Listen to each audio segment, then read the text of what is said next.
Muy buenos días, querido público televidente. Sean bienvenidos a su segmento Salud por Dos. Hoy una entrega muy especial a nivel cardiológico con nuestro hermano y compañero de este ministerio televisivo, el doctor Josué Pichardo, la doctora Ibe Gómez, una servidora quien les habla.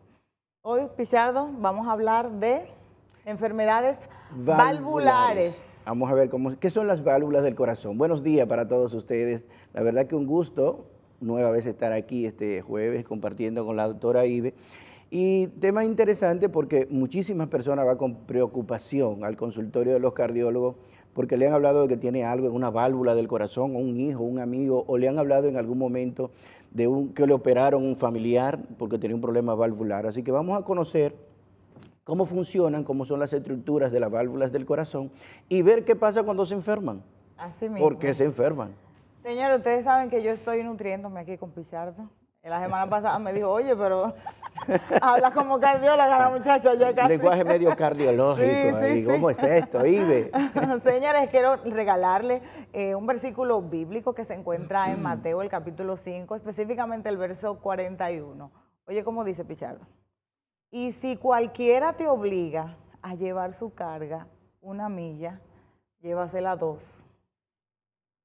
Si alguien te obliga a llevar su carga 1 milla, llévasela 2. Esto es como igual que el verso que habla de que si alguien te hiere una mejilla, una no, específicamente en Mateo dice la mejilla derecha, que le ponga la otra. Pero oye, ¿qué es lo que pasa, Pichardo?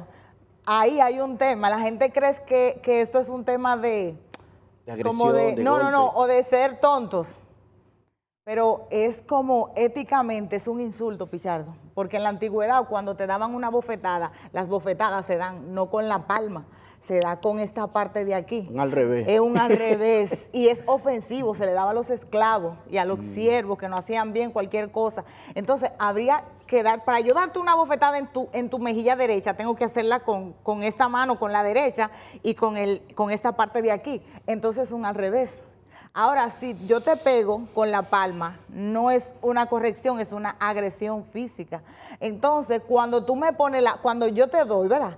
Y tú me dices, ahora dame del otro lado. No puedo darte del otro lado un al revés, porque es con la mano derecha que tengo que darte. Entonces, eso es lo que hace que te pone como, te obliga a verte en la posición del otro y a decirte como, ¿tú quieres que yo te ayude? No, si tú quieres, por ejemplo, si te pido tu vehículo prestado, Pichardo, préstame la finca para yo es un cumpleaños, la finca tuya. Bueno, Ibe, pues está bien, y te pido el vehículo. Y tú me dices, cuidado si tú quieres la gasolina también. Es como Yo que te diría, cuando ¿quieres nosotros, la gasolina sí, también, tú Ibe? sabes, o que te compre el bizcocho. Es Sí, como poner a la persona y hacerlo. Porque cuando tú se lo haces y me da la gasolina y me compra el bizcocho, tú me estás diciendo, si yo tengo 2 dedos de entendimiento, ¿qué me voy a decir? O sea, estoy abusando. Entonces Es un exceso. un exceso, es una forma de nosotros educarnos para no caer en los excesos o abusos con otra persona. Eso es palabra de Dios sabia. Amén, amén. Hay que interpretar eso. Sí, Realmente había personas que no lo hay que entendían, entenderlo, sí, hay que entendían entenderlo, otra hay que cosa. entenderlo, hay que No entenderlo. dije, no, ponle la otra, si te dan un golpe, ponle la otra. Realmente es una defensa. Lo que pasa es que es más ética, es más lo Hay que que Dios entender el manda, proceso. no a pelear. Bueno, después de esa palabra tuya así hermosa, con esa explicación, ¿verdad? Con esa explicación que muchas personas no lo entendemos, pero que con las explicaciones así, pues no hay duda de que quedamos relativamente claros. Vamos a ver qué es lo que pasa con nuestro corazón. O sea, nuestro corazón es un órgano, es una máquina. El corazón es una máquina que lo que hace es bombear la sangre por todo el organismo. Nosotros Así es. estamos aquí para que ustedes realmente entiendan ese proceso y cómo funcionan las válvulas de nuestro corazón. ¿Qué pasa? Que la válvula de nuestro corazón, y como su nombre lo indica, válvula significa que unas puertas. No, yo te iba a decir, Pichardo, que una válvula es como un control de un control. líquido, de gas, un regulador. Es un regulador, es un para que la gente regulador, y en entienda. nuestro corazón tenemos 4 puertecitas, 4 reguladores que permiten la salida y la entrada de sangre a nuestro corazón. Bien, eso es de manera funcional, normal. Tenemos 4 válvulas que están justamente separando las cavidades del corazón. El corazón tiene 4 cavidades, 2 ventrículos abajo y 2 aurículas en la parte más atrás o más arriba. Esas válvulas entonces dividen los ventrículos de las aurículas. Bien, ¿y qué es lo que justamente hacen? Permitir que cuando la sangre entra al corazón y sale, no se devuelva. Y la otra permite que la sangre salga del corazón y cuando sale por la aorta y la pulmonar, no se devuelva. Perfecto. Ahí está entonces la situación clara establecida. Si yo tengo esas válvulas que son funcionales y tienen un aparato valvular, eso significa que tienen como estructura, que son las que la agarran en diferentes posiciones para que esas valvulitas se mantengan justamente en esa posición de cierre y apertura.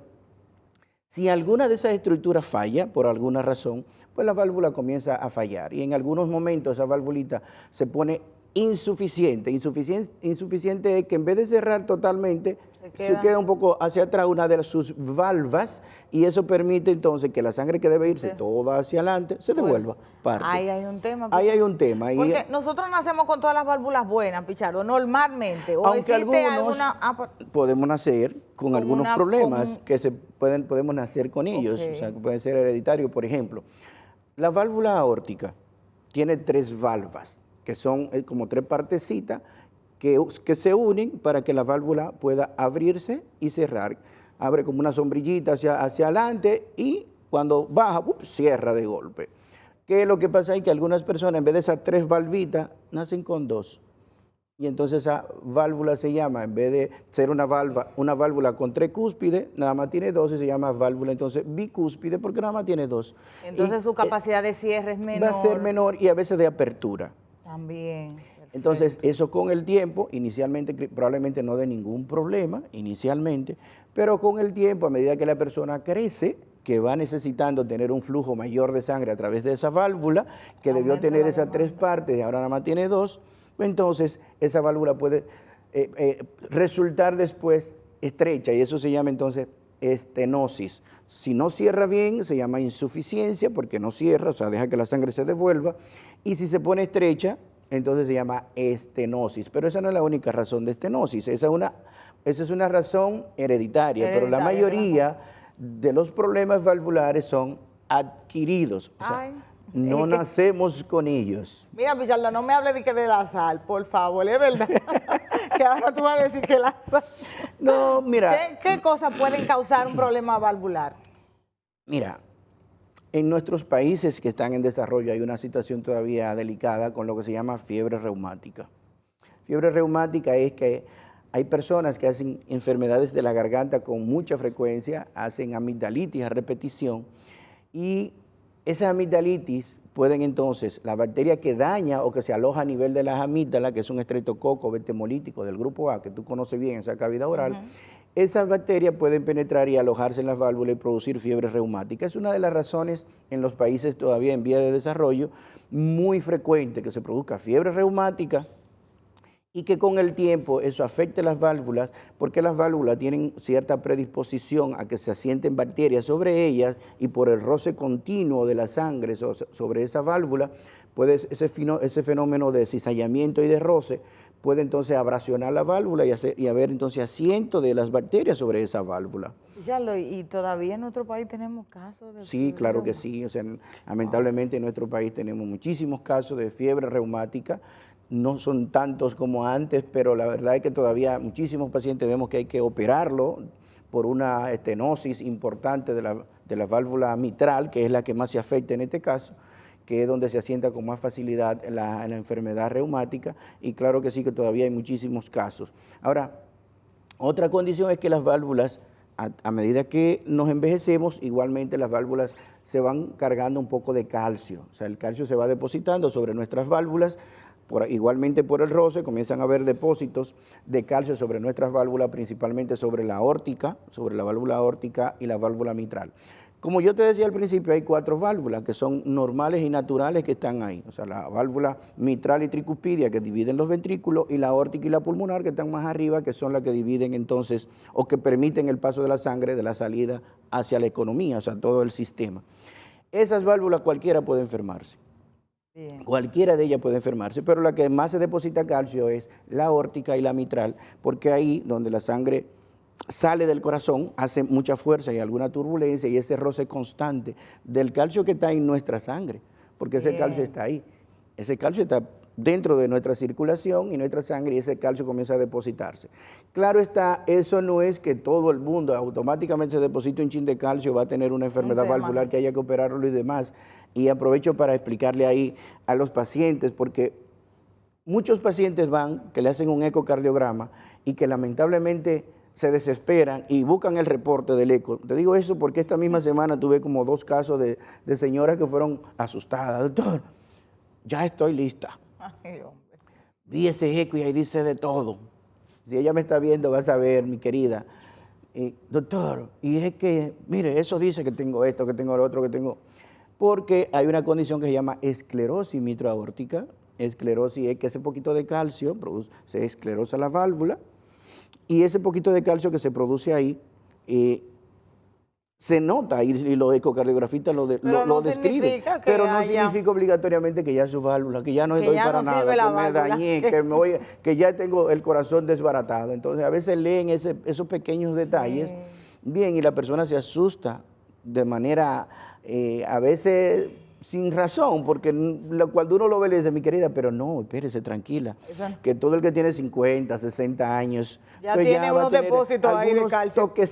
Algunos toquecitos ahí de calcio que van produciendo esa esclerosis valvular. Tú sabes que tú mencionas, Pichardo, cuando le dices al paciente, tranquilo, y de verdad es algo de lo cual admiro de ti, públicamente te lo digo, porque a veces cuando la gente va a una consulta, y esto va, yo creo que en la forma del profesional. Yo creo que no importa lo que el paciente tenga, vamos a ver cómo se lo comunicamos y vamos a presentarle las alternativas que tiene. Porque yo he visto pacientes, Pichardo, que salen de consultorio peores que como entraron, con una depresión encima por un diagnóstico que quizás no sea tan nefasto y que uno pudiera, bueno, mira, tenemos tal cosa, vamos a hacer esto, y que uno se puede echar para adelante bien, tú sabes. Eso es interesante, Ibe, porque mira, y ojalá que nuestros colegas médicos, no solo cardiólogos, sino de todas las especialidades, a veces seamos cautos. Hasta el dentista, Pichardo. Sí, a veces seamos cautos al momento de dar esas informaciones, porque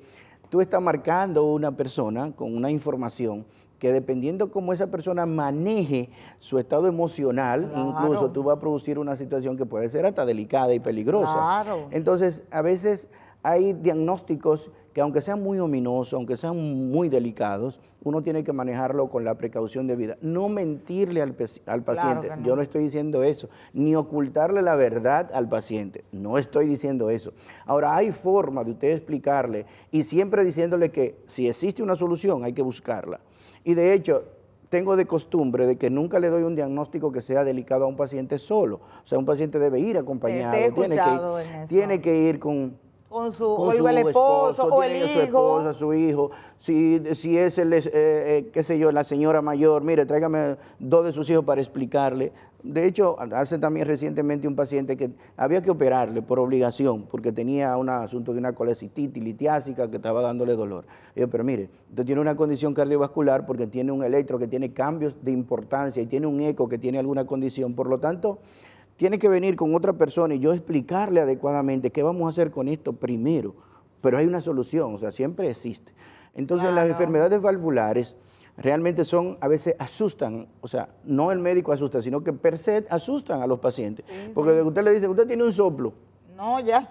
Usted tiene un soplo, ya usted está, wow, tengo un soplo, me está pasando algo que no es normal y realmente no es normal. Los soplos no son normales excepto en niños pequeños, cuando nacen pueden haber soplos inocentes. Y en algunas personas, realmente en embarazadas o que tengan anemia, pueden haber soplitos funcionales que van a mejorar y van a desaparecer. Pero si hay una condición valvular patológica, o sea, una condición patológica significa ya una condición mala que se salió de lo normal. Si hay una condición de ese tipo, tenemos que ser capaces de explicarle, mire, usted tiene un soplo producido por esto, pero todavía usted lo que tiene es una insuficiencia leve, que a veces una insuficiencia leve sopla muchísimo y a veces la persona, escuché un soplo y a veces esa insuficiencia es tan leve que no amerita todavía una toma de conducta.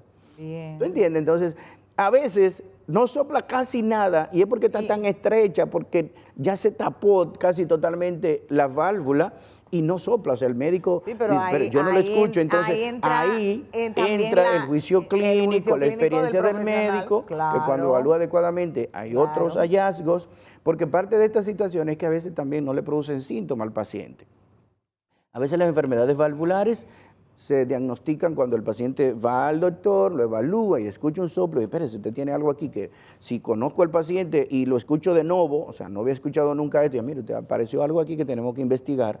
O personas que van por primera vez a un médico y aparece el hallazgo, porque a veces no tienen realmente muchos síntomas. Hay personas que tienen una insuficiencia valvular o tienen una estenosis, que su primer síntoma es un síncope, es una pérdida de conocimiento abrupta. Porque si usted tiene una estenosis importante, ¿qué va a pasar? En un momento dado que usted haga algún esfuerzo físico. Mira cómo se encajan las cosas. Ahí viene lo que hablábamos el jueves pasado, del asunto de hacer grandes esfuerzos físicos, de someterse a un entrenamiento agresivo sin tú conocer tu anatomía funcional cardiovascular. A veces hay personas que tienen una estenosis importante, pero no lo saben. Comienzan a hacer una actividad física intensa y tú sabes qué va a pasar. Inmediatamente ese corazón comienza a demandar y no puede sacar la sangre porque está estrecha la válvula. ¿Qué va a pasar? El cerebro se queda sin sangre. Y lo primero que va a pasar es, boom, una pérdida de conocimiento súbita y puede hasta una muerte. Una muerte súbita. Yo te iba a hablar de un ACV. Puede ocurrir un evento cerebrovascular, un ACV, pero lo que puede ocurrir es una muerte súbita. Entonces, es cosa de importancia de que, como se encajan, como te digo, las situaciones, que si usted va a someterse a un ejercicio de gran intensidad, que tiene mucha demanda energética de su corazón, debe evaluarse por un médico al que usted confíe. No tiene que ir obligatoriamente donde Josué Pichardo. No, claro. Al médico que usted confíe, al médico que lo evalúe adecuadamente, al cardiólogo que usted tenga de cabecera, al internista que usted tenga, pero que lo evalúe. Porque si realmente existe una condición de este tipo, que no se diagnostica a tiempo, puede entonces ser malo. Bien, y que no se busquen los correctivos del lugar. ¿Y cuál es, Pichardo? Ya, tú sabes, tenemos los sargentos por ahí atrás. Ya no están haciendo señas. Oye, Pichardo, ¿cómo se va a manifestar clínicamente? Vamos a las manifestaciones. ¿Qué puede ver un paciente en su organismo, en su pierna, no sé? ¿Cuáles son esas manifestaciones clínicas que pueden alarmarnos a nosotros? Primeramente, o sea, la historia, o sea, si una madre sabe que su hijo ha hecho muchas amigdalitis a repetición, enfermedades de la garganta frecuentes, hay que llevar a ese niño para que su médico, pediatra, y si ya es una persona de más de 16 años, pues lo evalúen, le hagan un ecocardiograma, ausculten su corazón, bien, buscando que no haya ninguna señal, porque a veces, como te decía, son asintomáticos estos casos. Pero cuando ya hay alguna alteración en la funcionabilidad del corazón, que es lo que uno tiene que tratar de evitar, o sea, no descubrir el proceso cuando ya haya una alteración funcional. ¿Por qué? Porque cuando hay una alteración ya funcional de la estructura del corazón, el paciente va a comenzar a tener síntomas de falla cardíaca, o sea, va a comenzar a tener falta de aire, se cansa con facilidad. Perfecto. Se le pueden edematizar las piernas, siente palpitaciones frecuentes, o sea, se hinchan. Sí, escúchame, que se edematiza, se hinchan las piernas, principalmente comenzando por los tobillos, en la parte más baja. La persona comienza a tener dificultad cuando se acuesta plano, tiene que acostarse a veces con 2 y 3 almohadas, pero ya, como te digo, son manifestaciones de que hay un daño estructural en el corazón. Entonces, lo que tenemos que tratar de evitar esa situación, hacer chequeos preventivos. La medicina preventiva es lo ideal en todas partes del mundo, o sea, que usted tenga la conciencia de que si hay una situación, usted se deje evaluar adecuadamente, si hay una historia familiar, porque no es solo, por ejemplo, enfermedad reumática, como te digo, pueden haber también lesiones valvulares que vienen desde que usted nació. ¿No comprende? Y no se pudieron diagnosticar a tiempo. Pero puede haber igualmente otras lesiones valvulares porque esa válvula suya por alguna razón se le rompió uno de las cuerditas que la agarran, que la sostienen de un lado. Se llama una rotura de una cuerda tendinosa o de un músculo papilar. Personas que han hecho un infarto grande pueden romper un músculo papilar. O sea, los músculos papilares son estructuras del corazón que agarran esas valvitas que mencionamos de las válvulas, que son como las sombrillitas de tres partes, si se rompe una de esas, entonces lamentablemente puede haber una situación valvular y el paciente tener una condición que puede darle al traste hasta la vida. Yo sé que no están haciendo señas, sí, pero la solución siempre está, siempre existe solución. O sea, existen reparaciones de las válvulas, o sea, que incluso a veces no hay que quitarla, simplemente se hace una plastía de la válvula. Bien. Y en ocasiones hay que cambiarla, se hace un reemplazo valvular que pudiera ser tanto una válvula biológica como una válvula mecánica. En el país se hacen, en el Instituto de Cardiología, donde todos saben que trabajo, se hacen 2, 4, 6 cirugías semanalmente donde se hacen este tipo de procedimientos. Señores, gracias. Esperamos que sean de provecho a ir a su médico. Recuerden que este segmento ustedes lo pueden encontrar a través de nuestro canal de YouTube Glucodón. Empiecen a seguirnos. Nos pueden encontrar también en redes sociales como Ibe Gómez y también Glucodón. Señores, muchísimas gracias. Y el doctor Josué Pichardo y el también doctor Pichardo tiene su canal de YouTube. Siempre lo mencionamos, Pichardo. Señores, muchísimas gracias. Suscríbanse a nuestros canales de YouTube. Muy buenos días. Bye.